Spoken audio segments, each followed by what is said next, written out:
Bom dia, boa tarde, boa noite, a depender da hora em que você está assistindo essa aula. Meu nome é Eduardo Ferreira, professor de Processo Civil 3 da Faculdade ProMinas, em Montes Claros, Minas Gerais. Estamos aqui hoje no dia 8 de maio de 2020, às 19 horas e 5 minutos, iniciando a gravação do encontro que eu tenho aqui com meus alunos, meus amigos, do sexto período do curso de Direito da Faculdade ProMinas. No que diz respeito a essa situação de estarmos nos encontrando na modalidade remota, isso acontece por conta da pandemia do coronavírus, que tem nos impedido de fazermos os encontros pessoalmente, mas que, em hipótese alguma, vai fazer com que a gente não caminhe no conteúdo. Nós vamos caminhar firmes, fortes, nessa jornada de aprofundamento que envolve o processo de execução como um todo aqui com os meus amigos. No que diz respeito ao conteúdo, e especificamente falo para os meus alunos aqui do sexto período da ProMinas, vamos fazer uma análise prática sobre os atributos necessários numa execução, basicamente vamos fazer uma análise a partir do artigo 783 do Código de Processo Civil, matéria que nós já vimos pessoalmente, mas aqui vamos estar pincelando de uma forma prática, algo que inclusive vai auxiliar vocês no que diz respeito ao estudo para a prova que teremos semana que vem, tá bom? Já está também disponibilizado material de apoio para vocês lá no Pincel Atômico da ProMinas, e comunico a todos, igual eu já havia antecipado para vocês antes, que todo esse encontro está sendo gravado, e posteriormente eu vou estar disponibilizando ele lá no meu canal do YouTube, e também vou estar disponibilizando como estudo dirigido no Pincel Atômico lá da ProMinas, tranquilo? Show de bola, então. Vamos começar a nossa jornada, vamos começar pelo início aqui dos requisitos necessários para a execução, para a gente ver isso de uma forma prática, objetiva. Vamos começar pelo 783. E eu já coloquei aí na tela para vocês. O que o 783 fala para a gente aqui? A execução para cobrança de crédito fundar-se-á sempre em título de obrigação certa, líquida e exigível. Ponto importante, que eu sempre ressalto com vocês. O título tem que ser ao mesmo tempo, certo, líquido e exigível. Por que a gente ressalta isso de forma até recorrente, no que diz respeito a essa parte de requisitos da execução? Porque se faltar qualquer um desses três, ou a exigibilidade, ou a certeza, ou a liquidez, não poderei usar a execução. Aí posso, por exemplo, pensar numa ação monitória, posso pensar numa ação de locupletamento ilícito em relação a cheque e até títulos tem sido aceito, ou mesmo uma ação de cobrança. Mas execução, para que ela seja utilizada, não só a execução aqui, mas também já falo de um conteúdo que nós já abordamos, que é o cumprimento de sentença, da mesma forma. Tem que ser certo, líquido e exigível. No que diz respeito a essa execução, esses atributos que a gente vai falar aqui, alguns voltados para a execução de título executivo extrajudicial, outros que nós vamos ver que tem uma aplicação tanto para execução de título extrajudicial quanto para o cumprimento de sentença dos títulos executivos judiciais. Esse ponto aqui específico, certeza, liquidez e exigibilidade, é um requisito para qualquer busca do procedimento expropriatório de bens. Quer iniciar uma execução, quer iniciar um cumprimento de sentença, o seu título, seja ele um título executivo judicial ou um título executivo extrajudicial, ele tem a necessidade, ele tem como atributos a serem cumpridos a certeza, a liquidez e a exigibilidade. Eduardo, o que é cada um? Certeza é a determinação clara do que se trata aquele título, para quem é aquele título, quem é o devedor, quem é o credor, é ter essa certeza no que diz respeito à existência do título. Liquidez. A doutrina fala que a liquidez é, na verdade, essa questão da individualização da dívida. É você chegar num patamar em que você consegue quantificar o valor exato a qual está sendo devido e a qual estou buscando o Poder Judiciário para conseguir adimplir, para conseguir que aquele devedor, que aquele executado, venha a cumprir com aquela sua obrigação. E a exigibilidade é um requisito que demonstra que eu já posso, sim, fazer a busca pelo Poder Judiciário para ter a execução forçada, ou ainda que já tenha esse prazo, mas que ainda não tenha prescrevido, tá bom? Só que em relação à exigibilidade, logo mais quero ponderar alguns pontos específicos. Eu quero agora, antes, falar com vocês de uma questão importante. Algo que, inclusive, tivemos encontros somente para isso, para abordar. Eu preciso de um título executivo. E aí, o Código de Processo Civil fez para a gente uma diferenciação. O que ele entende ser os títulos executivos judiciais e os títulos executivos extrajudiciais. Só para lembrar, existe um princípio que rege, que conduz aqui toda a execução como um todo, que é o nulla executio sine titulo. O que quer dizer isso? Não há execução sem a existência do título. E aí, essa divisão colocou para a gente no 515 os títulos judiciais e extra, no 784 os extrajudiciais, ambos no CPC. Coloquei aí só para a gente memorizar, tá bom? Artigo 515 fala para a gente quais são os títulos executivos judiciais. Quais são, Eduardo? Lá eu tenho 9. Vamos lá, um por um, só para relembrar. É um título executivo extrajudicial. Decisão proferida no processo civil que reconhece a exigibilidade de obrigação de pagar quantia, de fazer, de não fazer ou de entregar coisa. É o primeiro inciso do 515. Segundo título executivo judicial, decisão homologatória de autocomposição judicial. Teve um acordo dentro do processo, homologou perante o Poder Judiciário, o juiz foi lá e homologou aquela homologação, aquela decisão, ela é um título executivo judicial, é o segundo inciso. Terceiro inciso lá do 515, a decisão homologatória de autocomposição extrajudicial de qualquer natureza. O que é isso? As partes já começam a negociar, já começam a buscar uma autocomposição entre elas extrajudicialmente. E por algum motivo, qualquer que seja, eles querem se sentir seguros, garantidos e buscam o poder judiciário para fazer uma homologação daquela decisão que as partes tiveram. Essa decisão homologatória de uma autocomposição extrajudicial de qualquer natureza é o terceiro título executivo judicial previsto lá no artigo 515. Além dele, também tem o quarto, o formal e a certidão de partilha, exclusivamente em relação ao inventariante ou herdeiros e os sucessores a título singular ou mesmo universal. É o quarto título executivo judicial elencado no 515.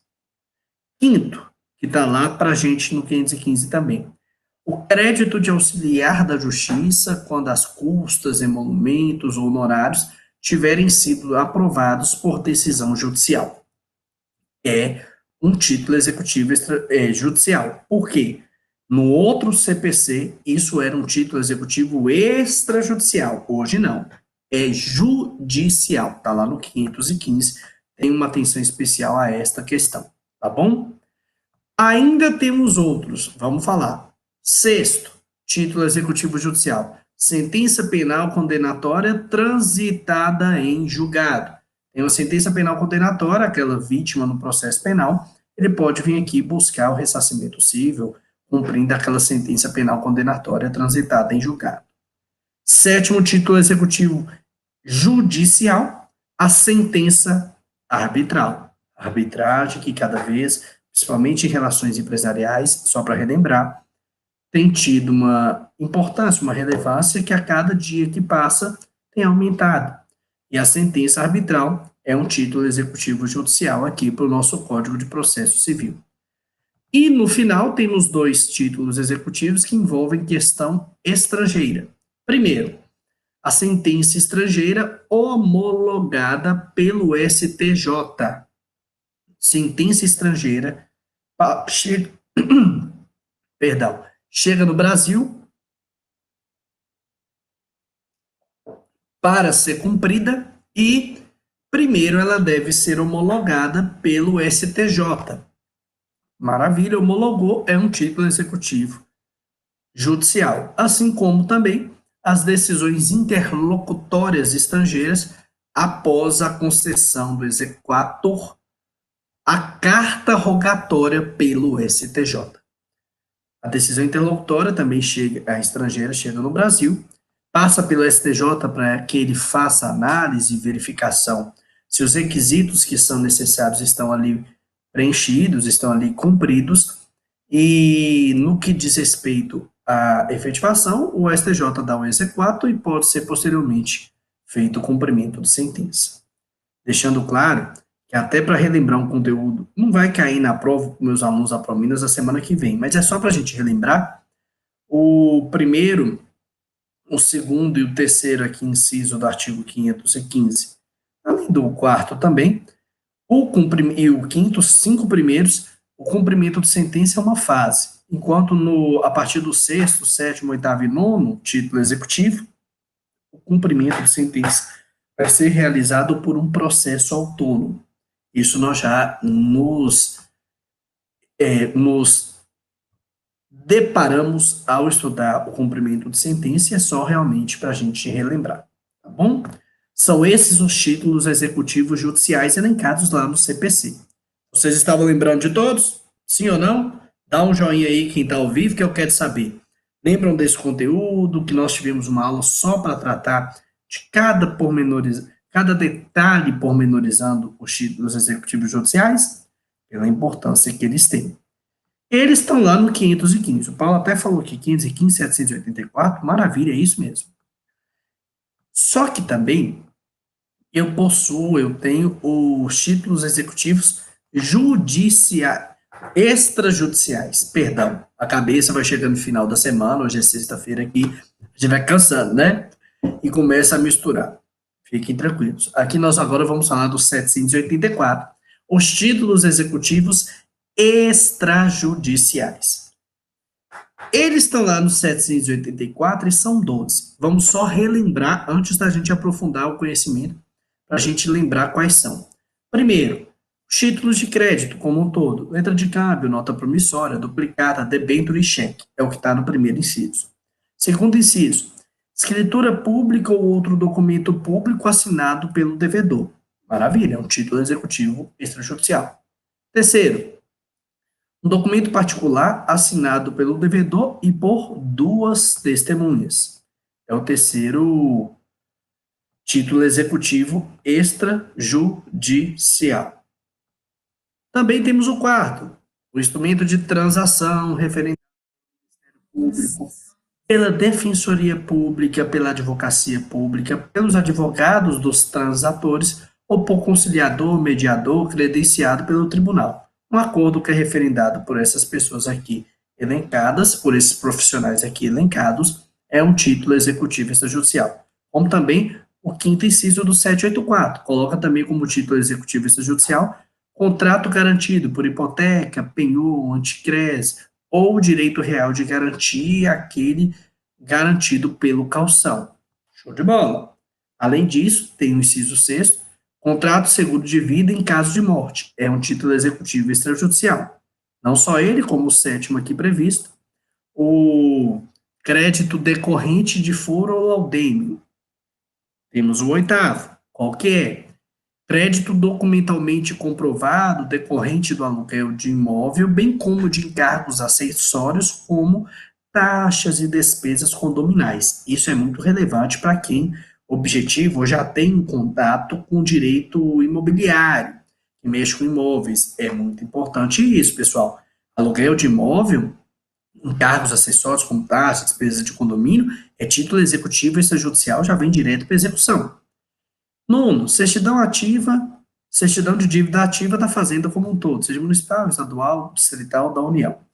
10º título executivo extrajudicial, crédito referente às contribuições ordinárias e extraordinárias de condomínio edilício, previsto na respectiva convenção ou aprovados em Assembleia Geral, desde que documentalmente comprovados. O que é isso, pelo amor de Deus? Isso verdadeiramente é uma outra vantagem que os condomínios possuem hoje. É título executivo extrajudicial também, os gastos que foram realizados e divididos para cada condômino, e é uma vantagem, por quê? Porque possibilita já ir direto para execução, sem antes ter que passar por toda aquela fase de cognição, toda aquela fase de conhecimento, que é o normal, que é o natural no que diz respeito à busca pelo poder judiciário. Não acaba aí. Lá também tem mais dois incisos que elencam para a gente títulos executivos extrajudiciais. Certidão expedida pela serventia notorial ou de registro relativo a valores, emolumentos e demais despesas devidas pelos atos por eles praticados, por óbvio, valores que já são determinados, fixados em tabela prevista em lei, e além disso, todos os demais títulos, os quais, por disposição expressa, a lei atribui força executiva. No que diz respeito a esta situação, por que eu fiz questão de relembrar com vocês aqui todos os títulos judiciais e extrajudiciais? Porque no que envolve a execução como um todo, existe um princípio de suma relevância, que é o princípio da taxatividade. E o que quer dizer isso? Que, como regra, será considerado um título executivo extrajudicial somente aqueles que são previstos em lei como tal. Ou seja, Eduardo, como é que eu sei se é um título executivo judicial, ou se é extrajudicial, ou se é um título executivo, independente de qual espécie? Simples. Procure verificar se existe previsão legal. As mais claras estão aqui, nós falamos um por um. Artigo 515, os nove títulos executivos judiciais. Artigo 784, os 12 títulos aqui, 11, e o 12 dá uma abertura para a caminhada. E, eventualmente, caso venha deixar claro que é uma dívida, que aquilo é um título executivo, a lei que o criar, outras leis saindo aqui do CPC, vai ter que deixar isso expresso, vai ter que deixar isso claro, para que não tenha essa dúvida. Tranquilo? Maravilha, então. Um ponto muito importante. A propositura de qualquer ação relativa ao débito constante do título executivo não inibe o credor de promover a execução. Mesmo se tiver uma ação correndo, se eu tenho um título, se ele é certo, se ele é líquido, se ele é exigível, eu vou poder sim caminhar, correr atrás do processo de execução. Além disso, agora eu quero dar uma atenção especial, até porque para meus alunos do sexto período, foi o nosso trabalho discente, o primeiro. Eu coloco aí para vocês na tela o parágrafo 2º e o parágrafo 3º lá do artigo 784 do CPC. Vocês se recordam deles? Que parágrafos são esses? Parágrafos que, inclusive, influenciaram a resposta do nosso primeiro trabalho discente, que a gente falou que existe um título executivo extrajudicial da Argentina, e aí iniciou aqui a parte contrária, que era uma empresa, falou que não tinha sido homologado e que por isso não podia ter execução. E aí nós explicamos esses dois parágrafos, e aqui vou repetir. Meus amigos, primeiro grande ponto, e aí era a pegadinha, um detalhe que poderia gerar a dúvida e o equívoco na hora de resolver aquele nosso primeiro trabalho discente da Prominas, do sexto período, é confundir título executivo judicial com título executivo extrajudicial. Quando o título executivo ele é estrangeiro, ele poderá ser ou judicial, que é o que está previsto no artigo 515, inciso 8º, inciso 9º, mas também ele pode ser um título executivo extrajudicial. Na prática, qual a grande diferença? Primeiro, se você tem um título executivo judicial estrangeiro, você não inicia uma execução, você inicia um cumprimento de sentença. Por mais que na prática os atos são muito semelhantes, a nomenclatura técnica é diferente. A execução, você inicia a execução como um todo. Outra diferença, aí pega exatamente esse parágrafo terceiro aqui, do 784. Por quê? O que fala lá no parágrafo segundo? Os títulos executivos extrajudiciais oriundos de país estrangeiro não dependem de homologação para serem executados. Uma outra grande diferença quando o título executivo é estrangeiro, se ele é judicial ou extrajudicial. Quando ele é extrajudicial, não precisa passar por homologação para que ele venha a ser executado. No caso dos títulos executivos judiciais estrangeiros, precisa sim ou passar pela homologação, que é o caso da sentença estrangeira, ou receber o exequatur do STJ, no caso das decisões interlocutórias que vêm ser cumpridas aqui por carta rogatória. E para complementar esse parágrafo segundo, o parágrafo terceiro, ele surge aqui para o nosso texto, para a nossa prática jurídica como um todo, falando que o título estrangeiro só terá essa eficácia executiva, ou seja, não precisa passar por homologação e é um título executivo e posso ir direto à execução, quando satisfeitos os requisitos de formação exigidos pela lei do lugar em que foi celebrado aquele título, em que foi realizado aquele título, então tem que seguir os requisitos que criou, que determinou onde surgiu aquele título. E além disso, o Brasil tem que ser indicado como lugar de cumprimento da obrigação. Esses dois requisitos especificamente voltados para o título executivo extrajudicial estrangeiro são obrigatórios. Para que esse título executivo não precise de homologação, tenha esse caráter executivo, já possa vir para execução, ele tem que ter seguido todas as formalidades do país onde ele foi originado, no que diz respeito à sua criação, e além disso, tem que deixar claro a indicação do Brasil como lugar de cumprimento da obrigação. Se eu tenho esses dois requisitos cumpridos, aquele título executivo extrajudicial estrangeiro não precisará passar por STJ, porque ele é especial em respeito ao parágrafo 2º e parágrafo 3º. Então, tome muito cuidado quando trata-se de algo estrangeiro, porque vai depender. Se for uma sentença, se for uma decisão interlocutória, é judicial, tem que ter homologação. Se for um título executivo estrangeiro extrajudicial, não precisa de homologação se comprovado, se cumprido os dois requisitos aqui do parágrafo 3º do artigo 784. Tranquilo? Maravilha, então.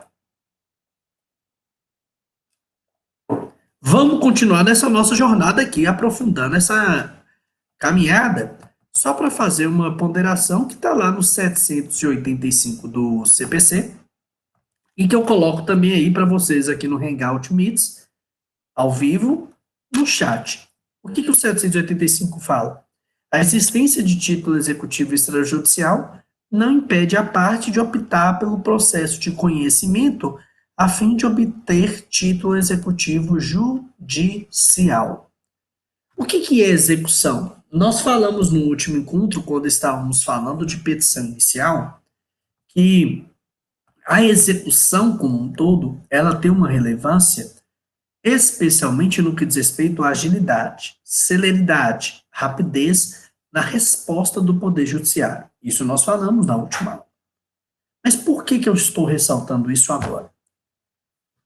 Eu tenho a possibilidade de buscar a execução e, assim, buscar os mecanismos que vão efetivar aquele meu direito, aquele meu crédito a ser cumprido pelo devedor, que agora será executado na execução, eu tenho mais rapidez, não tem que passar por aquela fase de cognição, onde o contraditório ele é um pouco mais alargado, onde você tem audiência de conciliação e mediação, onde tem a fase de saneamento e organização, que pode inclusive ter uma audiência só para isso, onde que eu tenho que, eventualmente, se for ter produção de prova testemunhal ou pericial, tem toda essa demora no que diz respeito ao trâmite processual. Também tem a sentença, depois da sentença ainda tem a fase execução. Basicamente, demora relativamente um tempo. E no que diz respeito à execução, a vantagem é já pular. Porém, o artigo 785 falou simplesmente, maravilha. Se você tem um título executivo, mas mesmo assim quer passar por toda a fase de cognição, a vida é sua, você faz sua escolha. Literalmente, a lei está falando, o problema é seu. Não vai ser proibido, você pode fazer. E ao final, depois de passar por todo o processo de conhecimento, você não vai ter um título executivo extrajudicial. Ao final, por óbvio, você vai ter um título executivo judicial em respeito ao artigo 515, inciso 1º. Tranquilo? Maravilha. Pergunta para quem está ao vivo. Até agora, vocês estão me acompanhando, estão conseguindo seguir no que diz respeito aqui à nossa jornada, relembrando esses conteúdos? Sim ou não? Dá um joinha aí, dá ok, dá sangue de Jesus tem poder, que eu gosto é isso aí. Sim, sim, sim, tranquilo. Show. Tô feliz, é isso aí. Vocês sabem que tem total liberdade para fazer ponderações, colocações, sejam por áudio ou mesmo aqui no nosso chat, tá bom? Já que estamos caminhando juntos em forma conjunta nessa bolsa do conhecimento, vamos caminhar ainda mais aqui dentro do CPC para fazer uma importante ressalva.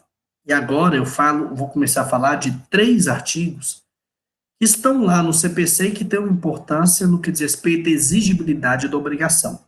Falo do artigo 786, 787, 788 lá do Código de Processo Civil de 2015. O que está lá para a gente? Pontuações que são feitas aqui no código envolvendo a exigibilidade. Eduardo, o que é exigibilidade mesmo? Se nós lembrarmos do 783, quais são os atributos básicos que um título deve possuir para que ele venha a ser executado? Ele tem que ser certo, líquido, exigível. Antes até, só uma pergunta. Se eu tenho um título executivo extrajudicial, mas ele não está líquido, não tem liquidez, eu posso iniciar uma fase de liquidação de sentença? Sim ou não? O que vocês acham? Eu tenho um título executivo extrajudicial, ele não tem liquidez, eu posso iniciar a fase de liquidação de sentença? Sim ou não? A resposta é: no que diz respeito a isso, em regra geral, a liquidação, no procedimento que envolve o título executivo extrajudicial no todo, tem uma importante ressalva. Em regra geral, os tribunais não têm aceito utilizar a liquidação. A liquidação ela é utilizada muito, igual já havíamos falado em outros encontros, para títulos executivos judiciais. Uma vez que a doutrina e a jurisprudência têm entendido que o título executivo extrajudicial ele é mais peculiar e tem que seguir automaticamente certeza, liquidez e exigibilidade como obrigação mínima. Mas agora vamos falar de exigibilidade, tá bom? O que diz respeito à exigibilidade? No que diz respeito a ela, estou vendo aqui, Paulo falou aqui do 786, parágrafo único. Perfeito, mas isso não é liquidação. Liquidação é aquela fase que nós vimos até em outros encontros, que pode ser uma fase, pode ser um processo autônomo, pode ser um processo incidental, que pode inclusive ter perícia. O 786, que daqui a pouco nós vamos falar parágrafo único, ele fala que não precisa ir para liquidação se for só por cálculo aritmético, mas daqui a pouquinho nós vamos ressaltar isso, mas é uma pontuação, sim, muito importante de se fazer, tá bom? Maravilha, então. Vamos começar a falar de exigibilidade falando do 786 CAPT. que está falando lá para a gente? A execução pode ser instaurada caso o devedor não satisfaça a obrigação certa líquida exigível consubstanciada em título executivo. Então, em relação à exigibilidade, desde quando ele pode ser exigido, já deixa claro, desde o momento em que o devedor não cumpra voluntariamente, não satisfaça uma obrigação certa, líquida, exigível, que está prevista em um título. O devedor tem lá, por exemplo, até dia 7 de maio, que foi ontem. Inclusive, tivemos aula aqui. E hoje, dia 8, ele não pagou. Teoricamente, se não cumpriu voluntariamente aquela obrigação, exigibilidade ela existe, porque ela surge inicialmente quando eu estou encontrando esse devedor que não pagou voluntariamente. Infelizmente, eu costumo brincar com os alunos, e é uma brincadeira que acaba sendo verdade. No Brasil, eu tranquilizo todos os acadêmicos de direito, por quê? O direito ele só existe enquanto existe conflito social. Infelizmente, eu falo isso com dor no coração, conflito social no Brasil, brasileiro, que quem é brasileiro sabe que o Brasil não é um país para principiante, eu faço essa brincadeira, porque realmente você fala assim, não é possível, não pode ter uma criatividade, vai lá e consegue burlar, brasileiro tem essa criatividade, até podendo dizer maquiavélica em alguns pontos. Mas maravilha. Muitas situações em que existem obrigações para determinadas pessoas, elas não vêm a cumprir voluntariamente. E aí o Estado, ele criou, igual quando a gente fala lá no primeiro encontro de processo como um todo, o Estado puxou para si a responsabilidade de resolução de conflitos. Por quê? Para evitar conflitos violentos, no uso arbitrário das próprias razões, você ir lá e fazer, impor os seus interesses na violência, podendo até, por excessos, ocasionar até prejuízos para o devedor, que ele não era obrigado a arcar.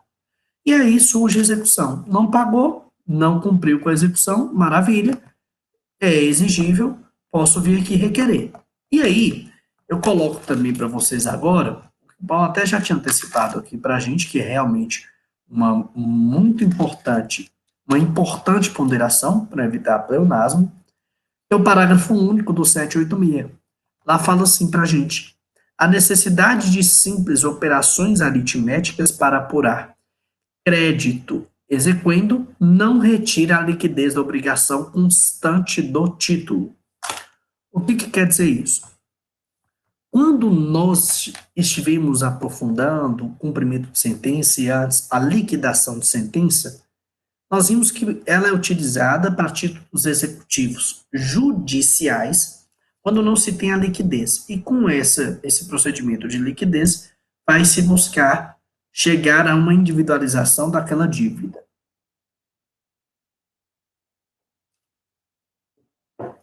Maravilha.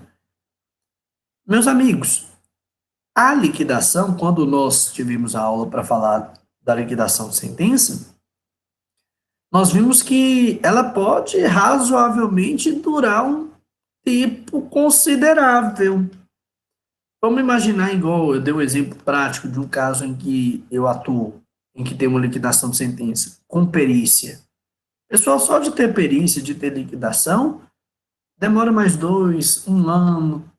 Tem situações a depender da gravidade, igual agora nós estamos vivendo uma outra situação excepcional, que suspendeu o prazo processual, que foi aqui o recesso forense. Meus amigos, é algo simples, é algo claro.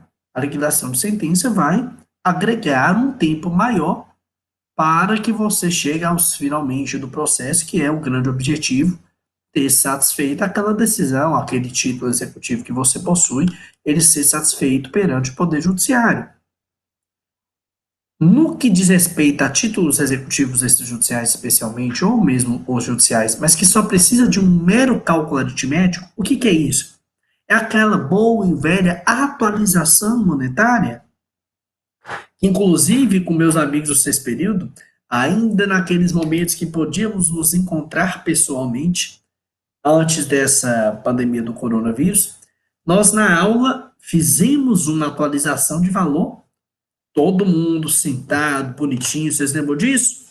Quem está aqui ao vivo, meus alunos do sexto período, meus amigos, lembram dessa aula em que a gente sentou, levamos o valor, levamos uma tabela e fomos fazendo o cálculo? Aquilo ali, aquela atualização monetária que nós chamamos, é esse simples cálculo aritmético. O que está falando aqui no 786? Que se o que está faltando é somente uma simples operação aritmética para se chegar no valor, eu não vou falar que aquele título ele não tem liquidez, ele é líquido sim. Eu não vou precisar, se for se só está faltando um cálculo aritmético simples, rápido, eu não vou precisar passar por todo aquele procedimento de liquidação. Isso é muito interessante para evitar ter que passar por essa fase processual que em muitas situações pode vir a demorar. Tranquilo? Show de bola. Mas eu falei que eram 3 artigos relevantes que envolviam exigibilidade. 786 já foi, e aparece aí para vocês que estão ao vivo aí no Hangouts Meet, o 787. E o que o 787 fala para a gente? Fala assim: se o devedor não for obrigado a satisfazer sua prestação, senão mediante a contraprestação do credor, este deverá provar que adimpliu ao requerer a execução, sob pena de extinção do processo. Meus amigos, isso é muito relevante. Vamos lá falar, vamos lá abordar, relembrar esta questão importante. No que diz respeito à exigibilidade, existem títulos executivos que podem determinar que o devedor ele só vai efetuar o cumprimento, só vai ter a necessidade de efetuar o cumprimento de uma obrigação depois do credor do título ter realizado alguma situação, ter feito algo. Maravilha.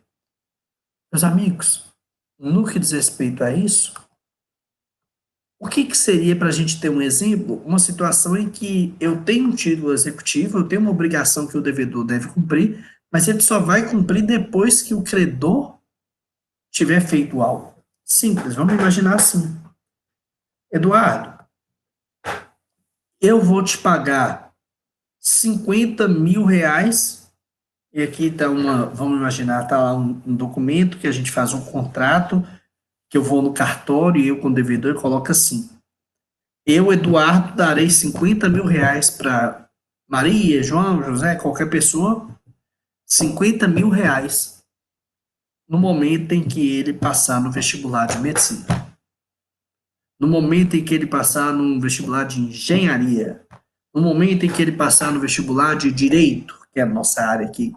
Vamos imaginar que eu coloco, por exemplo, essa obrigação. Tem que passar no vestibular. Pessoal, ali é um título executivo extrajudicial. Fui no cartório, assinei uma escritura falando que caso passasse no vestibular de medicina, engenharia e direito, passar, não precisa formar, passou. Se passar nos 3, 50 mil reais estará na mão daquela pessoa. Chego lá, aquela pessoa que tem o direito a receber os 50 mil reais, inicia a execução contra a minha pessoa. Falando assim: aqui, excelência, eu tenho esse documento aqui o documento falando que Eduardo me deve 50 mil reais. Ele assinou uma declaração, um cartório público falando que me deve. Eu viro e falo: show de bola. Só que lá determinava uma obrigação a ser cumprida anteriormente. Como assim?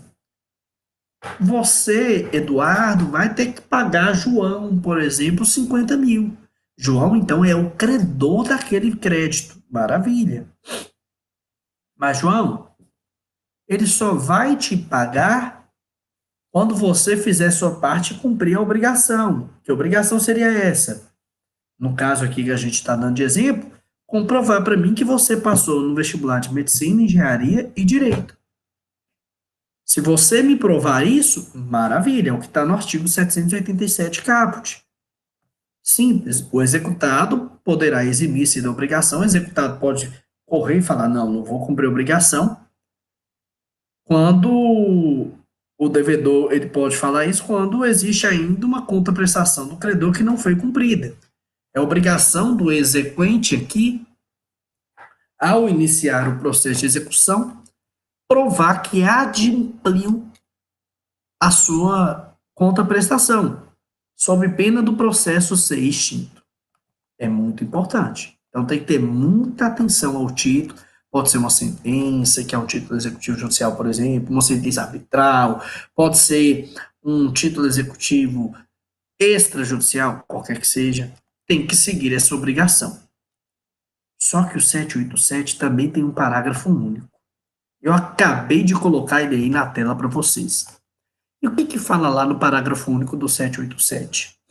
O executado poderá eximir-se da obrigação, depositando em juízo a prestação ou a coisa, caso em que o juiz não permitirá que o credor a receba sem cumprir a contraprestação que lhe tocar. Olha isso. Vamos imaginar que o João iniciou a ação, 50 mil reais. E eu não tô querendo, eu tô com muito dinheiro, imagine um sonho, oh Deus, 50 mil reais, vou dar ali 50 mil reais. Sangue de Jesus tem poder. Que Deus ilumine, que a gente possa fazer isso um dia, né? Deus é mais. Mas ainda nós não conseguimos fazer muito isso não, viu pessoal? Sangue de Jesus. Mas e aí? Imagine que eu estou diante dessa situação. Aí o João iniciou a execução contra a minha parte, contra a minha pessoa, eu não estou gostando, não estou achando isso um desgaste. Só que eu deixo claro para o juiz, excelência, ele tem que cumprir a obrigação. E aí eu viro e falo, ó, para que eu, como executado, já me exima dessa obrigação, não tenho mais o que falar, eu vou fazer assim. Eu vou depositar o valor em juízo. Ou vou entregar aqui as questões em juízo. E, juiz, sabe esse valor que eu vou depositar? 50 mil reais vai estar lá na conta? Você só vai liberar para ele quando ele provar que ele passou desses 3 vestibulares. Simples assim. Então, o executado, até para se ver livre daquela obrigação, poderá depositar em juízo a prestação ou a coisa. E o juiz só permitirá ao credor receber aquela coisa, aquela prestação que foi depositada, somente após a contraprestação a que ele é obrigado a fazer tiver sido realizada e provada aqui no processo. Tranquilo? Maravilha. Ainda temos um outro artigo que envolve essa exigibilidade. Eduardo, que artigo é esse? O 788. E o que fala para a gente lá no 788? Aí na telinha para você já no chat do Hangout Meet. O credor não poderá iniciar a execução ou nela prosseguir se o devedor cumprir a obrigação, mas poderá recusar o recebimento da prestação se ela não corresponder ao direito ou obrigação estabelecidos no título executivo, caso em que poderá requerer execução forçada, ressalvado ao devedor o direito de embargá-la. O que quer dizer isso? O exequente, que aqui é o credor, ele não pode iniciar a execução se o devedor tiver pago.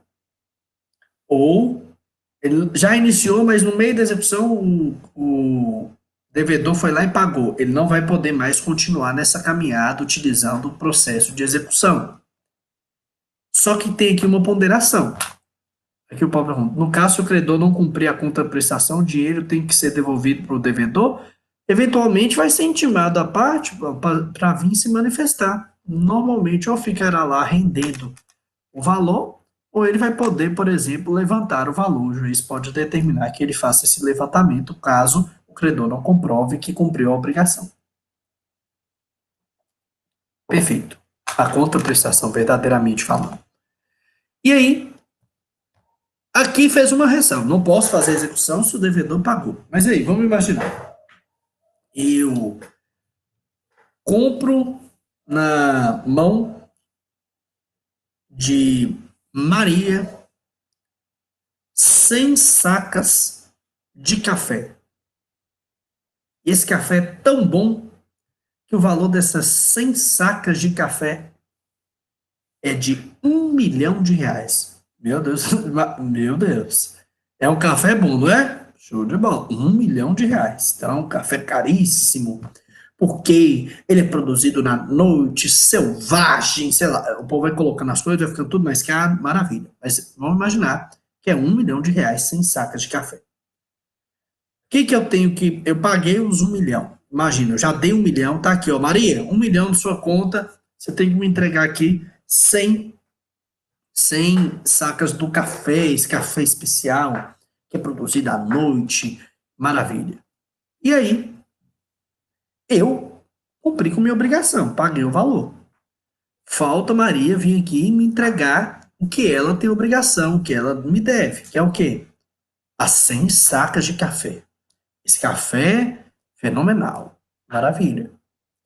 Na hora que Maria chega, ela vira e fala para mim assim: ó, Eduardo, recebi 1 milhão e eu pensei muito bem, o café, ele, por mais que ele tenha uma qualidade, a cafeína, ela não faz tão bem para a saúde.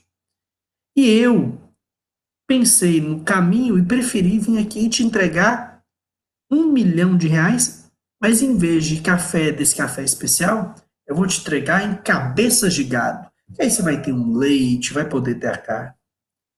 Primeiro ponto. As obrigações devem ser cumpridas da forma determinada na negociação e no título. Se lá não tem possibilidade, se lá não é alternativo, se lá não tem a possibilidade de ser essa obrigação em que o devedor vai escolher um ou outro, se lá está bem claro, é isso e acabou. Ah, mas o devedor vai virar no processo e falar: ah, não, eu levei lá 1 milhão em cabeça de gado, ele não quis. Aí não. Porque é ressalvada o direito ao credor de receber a obrigação conforme ela foi pactuada. Eu quero as 100 sacas do café, que custa R$ 1 milhão. Eu paguei, eu quero. Eu não quero receber em cabeça de gado. Simples assim. Seria um exemplo em que é resguardado isso, esse direito ao credor, por mais que o devedor está querendo pagar, mas está querendo pagar de uma forma diversa, que ele se negue a receber e assim buscar efetivamente a execução e pegar a força o patrimônio do jeito que o processo auxiliar ele a fazer. Eu quero de volta então meu dinheiro, vamos lá correr atrás, entre outras questões. Tranquilo? Show de bola. Pergunta para quem está ao vivo. Está me acompanhando? Show de bola? Sim ou não? Manda o joinha, manda o sim, que é importante. Vocês sabem que a opinião suas para mim é fundamental. Show de bola. Tô vendo aí o SSS, sim, sim, sim, sim. O Edson fala, confissão de dívida, sim. Maravilha. Meus amigos, vamos seguir. E agora, nesse ponto, quero ponderar com vocês sobre uma questão também de extrema relevância em relação ao processo de execução como um todo. E o que seria isso? E aí, já caminhando para a parte final desse nosso encontro de hoje. Responsabilidade patrimonial. Meu Jesus, vamos lá. Antigamente, aqui a gente está vendo dessa forma mais prática, objetiva, isso que a gente viu foram em várias aulas, a gente está vendo hoje, condensando em uma, para ver essa questão mais prática desses institutos aqui exteriorizados a vocês. A responsabilidade patrimonial, ela tem iniciada a sua tratativa entre o artigo 789 e 796 lá do CPC. E por que eu estou querendo falar deles agora? Importante situação. Meus amigos, nós estamos falando aqui de execução forçada. Ah, execução forçada, uau! Mas efetivamente, em grandes situações, lógico que tem a obrigação de fazer, de não fazer, mas vamos exemplificar aqui como que tem que existe mais costumeiramente no dia a dia, que seria uma execução em quantia certa.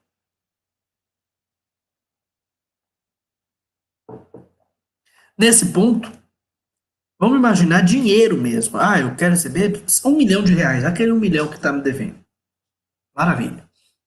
Pessoal, uma questão que é muito importante, que é muito interessante, que devemos pontuar, é como o devedor vai responder pelas dívidas. Pergunta: o devedor pode responder por dívida aqui no Brasil com corpo, por exemplo? O que vocês acham? Quem está ao vivo aí?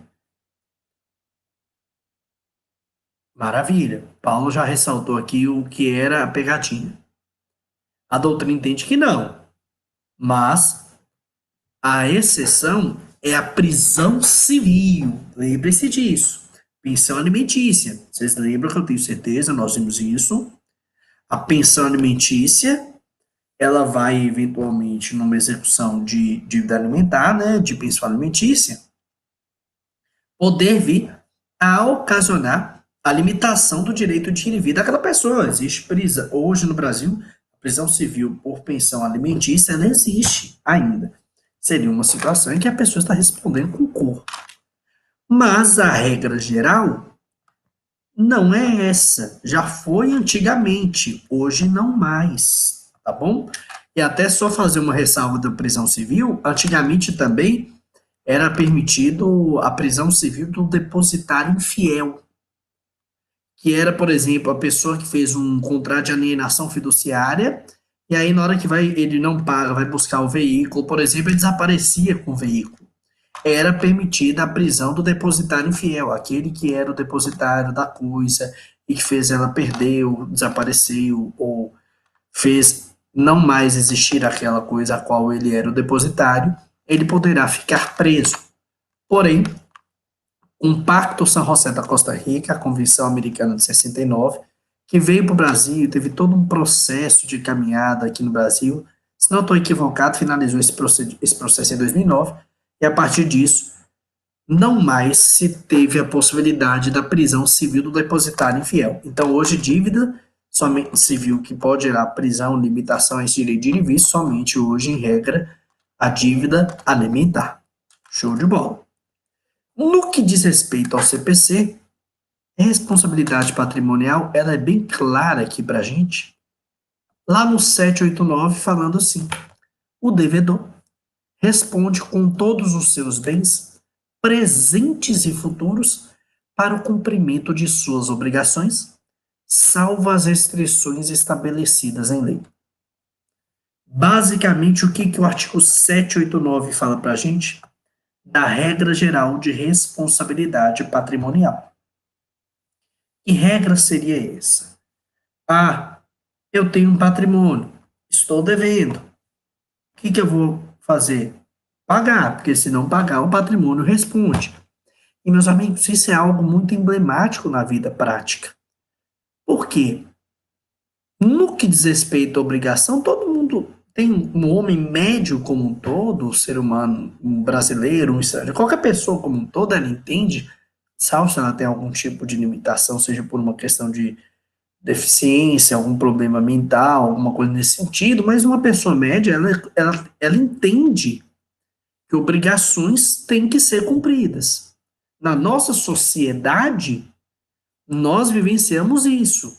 É tanto que a pessoa que tem, por exemplo, alguma limitação mental, alguma deficiência, por exemplo, ela é considerada absolutamente incapaz até para não ter negócios, para não possibilitar fazer negócios civis. Por quê? Eu vou deixar só uma pessoa que tem esse mínimo de discernimento fazer os negócios, porque ela também vai ter que arcar com eventuais prejuízos, desgastes futuros em caso de não existir um cumprimento daquela obrigação. Meus amigos, todos nós que vivemos nessa sociedade atual, sabemos que se eu tenho uma obrigação, eu tenho que cumprir. Simples. Só que em muitas situações, a gente não cumpre a obrigação, por qualquer limitação. Olha para você ver, por exemplo, o que a gente está vivendo. Esse momento excepcional, em que pessoas foram demitidas, por exemplo, que não existia esse planejamento e por conta dessa pandemia do coronavírus que estamos vivenciando, realmente está gerando uma grande situação que ainda vamos ter que lidar, que é a parte econômica. O primeiro foco agora, nesse momento, realmente é saúde, mas em algum momento nós vamos ter que parar, analisar a parte econômica, que isso vai gerar, sim, reflexos. Vamos ter que analisar a parte jurídica, porque isso vai gerar, sim, reflexos. O Poder Judiciário está há muito tempo suspenso, está vindo muita ação. Isso vai gerar, sim, alguns prejuízos no que diz respeito à caminhada de alguns processos.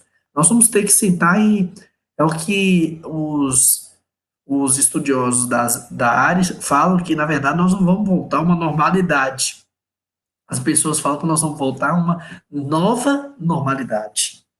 Então vai ser uma normalidade no que diz respeito a ir e vir, se Deus quiser, não termos mais esses óbitos que estão acontecendo, poder ter a economia girando, mas não mais será igual era antigamente. Olha para vocês verem, isso é uma questão prática. Nós fomos aqui, todas as instituições de ensino, elas tiveram que se adequar de forma obrigatória. E olha para você ver que incrível aqui nesse nosso encontro aqui na ProMinas. Nós estamos à distância, cada um na sua casa, e não parando de correr atrás do conhecimento. Por quê? Porque nós não tivemos a opção de encontrarmos pessoalmente por causa dessa pandemia, então nós estamos nos adaptando. Então olha para você ver essas questões que antes não fazíamos, agora já sabemos fazer. Então já vai mudar muito essas nossas relações. Eu estava brincando com um aluno de um outro período, de uma outra instituição, em que eu falei assim, pessoal, acabou a desculpa de fazer trabalho em grupo. Ah, mas não tem como encontrar. Nós estamos aqui aprendendo presencialmente, no dia a dia, nessas aulas ao vivo, nesse caminhar em busca da construção do conhecimento, nós estamos entendendo que dá para fazer. Então, agora, por exemplo, tem um trabalho em grupo. Eu brinquei com o aluno, porque lá eu tinha dado um trabalho em grupo. Os próprios alunos falaram, professor, nós vamos marcar uma reunião no Hangouts Meet. Olha que interessante. Os mecanismos que nós utilizamos em aula, que para muitos era algo desconhecido, hoje já está virando quase que uma habitualidade, é algo costumeiro, nós já estamos adaptados no que diz respeito a contato, a saber manusear. Que meus alunos falaram, inclusive, que iam se encontrar para tratar de um trabalho pelo Hangouts Meet, que é onde nós estamos aqui dando aula. Aqui fala para a gente, haverá uma inovação da sociedade, por óbvio, inovação total. E por que eu falo isso? Porque nós temos que entender que obrigações vêm para ser cumpridas. Se você não conseguir cumprir uma obrigação, tudo bem. Não é um desmérito. Então não pode viver na sociedade. Que é isso? Claro que não. Existem várias situações que podem sim ocasionar um inadimplemento. Mas o que não pode acontecer, e que infelizmente acontece em alguns processos, é a parte dever e não concordar com pegar patrimônio. Eu só quero deixar uma coisa clara. O artigo 789 ele é claro. O devedor responde com seus bens presentes e futuros. O que quer dizer isso? Algo simples, algo objetivo, algo claro. Vai responder com patrimônio. Aqui é o que eu brinco com os alunos. Não chama execução por favor. Aqui é execução forçada. Se não fizer voluntariamente, o Estado vai usar mecanismos de coerção, mecanismos expropriatórios para atingir o patrimônio do devedor, entregar para o credor e assim satisfazer de forma forçada aquela obrigação. Então é isso que eu tenho que falar no que diz respeito a essa responsabilidade patrimonial. Nós temos que lembrar também, existe a primária, a secundária, o devedor, por óbvio que ele vai responder primariamente, mas nós vimos aqui, sócio também responde, no que diz respeito à responsabilidade secundária. Quem mais? Cônjuge ou companheiro. Quem mais? Fiador. Então, existem também outras pessoas que são também obrigadas a ter o patrimônio acessado por alguma situação específica, porque existe previsão legal, porque existe justificativa. Só que mais importante ainda, que é para esse nosso encontro de hoje, e é o que eu queria ver em relação à responsabilidade patrimonial, é compreender verdadeiramente que o patrimônio do devedor, ele vai estar lá para responder. Simples assim. E se a gente for lembrar até da nossa aula de ontem, quando a gente estava falando das minúcias, dos detalhes, aqui o Paulo até fala fiador. Realmente, fiador pode vir aqui responsabilidade secundária, sócio em caso de desconsideração de personalidade jurídica. Qualquer pessoa que tenha, por exemplo, dado uma garantia real, ele vai vir aqui figurar. Mas aqui é bom a gente fazer uma interligação com essa parte do 789, lembrar, por exemplo, daquela parte que a gente falou das partes do processo de execução. A parte mais clara, que é a responsabilidade originária, que é a primária. O devedor, aquela pessoa que o título executivo, seja judicial ou extrajudicial, fala que é devedor. Ela é a primeira parte. Mas lá nós vimos outros que podem figurar no polo passivo. O novo devedor, o espólio, que é o conjunto de bens, obrigações, deveres do falecido. Ah, o falecido morreu, só para a gente lembrar disso. O que o falecido, o espólio, o patrimônio dele vai vir responder? Por causa do artigo 789. O devedor responde com seus bens presentes e futuros para o cumprimento da obrigação. Existe aí falando, salvo as restrições estabelecidas em lei, essas restrições são aquelas situações que nós aqui veremos mais à frente, mas questões que, por exemplo, envolvem impenhorabilidade, bens que não podem ser penhorados. Perdão. Ou ainda, aquele bem que é chamado bem de família. Nós temos, por exemplo, uma lei de bem de família, que trata somente disso. Então, se está lá, por exemplo, como bem de família, se está lá previsto como uma situação que envolve penhorabilidade do bem de família, tudo bem, seria uma exceção. É tanto que essa questão da impenhorabilidade do bem de família é tão peculiar que nós temos uma lei própria, viu, pessoal? Só para tratar dessas questões que envolvem esse procedimento. E eu coloco aí agora para vocês na tela, para quem tiver interesse, que lei é essa. É a Lei 8.009, de 29 de março de 1990. A lei que dispõe sobre a impenhorabilidade do bem de família. Tá bom? Pessoal, no que diz respeito a essa questão que hoje eu objetivava tratar, falar com vocês, que era falar sobre os requisitos da execução, a responsabilidade patrimonial, esse ponto inicial, e também essa questão que envolve a exigibilidade, era verdadeiramente isso que eu tinha como objetivo de tratar com vocês. Para quem está aqui ao vivo, vocês conseguiram entender? Conseguiram compreender? Me dá um joinha aí para que eu fique sabendo. Por favor. Sim. Maravilha. Nós vamos fazer assim. Como o nosso conteúdo se encerrou, eu vou encerrar a gravação, mas eu não quero que quem está ao vivo saia, porque eu preciso conversar com vocês, especialmente sobre outras pontuações da nossa caminhada. Mas aqui eu vou me despedir de quem está assistindo nossa aula, agradecendo você imensamente por ter passado esses momentos aqui comigo e com os colegas nossos que estiveram ao vivo. Muito obrigado verdadeiramente por ter despendido do seu tempo, da sua atenção para estar aqui.